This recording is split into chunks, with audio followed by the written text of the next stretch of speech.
Bonjour, je m'appelle Marlène Barnet, je suis neurologue en formation au Centre hospitalier universitaire de Bordeaux. J'intervenais aujourd'hui pour l'équipe du Centre de référence des maladies neuromusculaires au sujet de la sécurité de la vaccination contre la Covid-19 chez les patients ayant une pathologie neuromusculaire.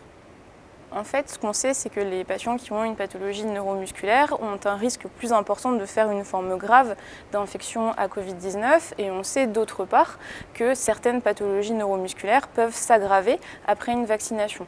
Donc l'objectif de l'étude, c'était d'étudier la sécurité de la vaccination contre la Covid-19 en ayant recours à des questionnaires qui ont été envoyés aux patients ou qui ont été soumis aux patients par leur neurologue. Et grâce, entre autres, aux associations de patients et en particulier au Téléthon, on a pu inclure plus de 1000 patients en fait, dans cette étude sur la sécurité de la vaccination contre la Covid-19.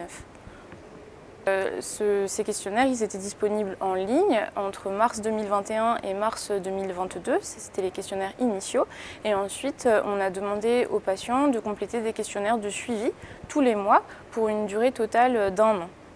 Comme je vous disais, plus de 1000 patients ont pu être inclus dans cette étude et ce qu'on a principalement constaté, c'est que plus de la moitié des patients ne rapportaient absolument aucun effet indésirable après la vaccination.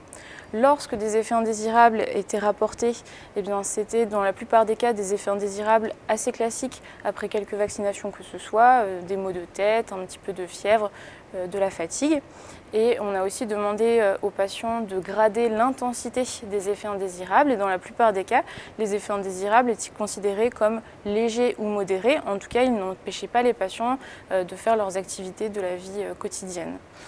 Donc bien sûr, ce sont des informations rassurantes au sujet de la vaccination contre la Covid-19 et on dispose maintenant de données scientifiques pour attester de l'innocuité de la vaccination dans cette population de patients-là.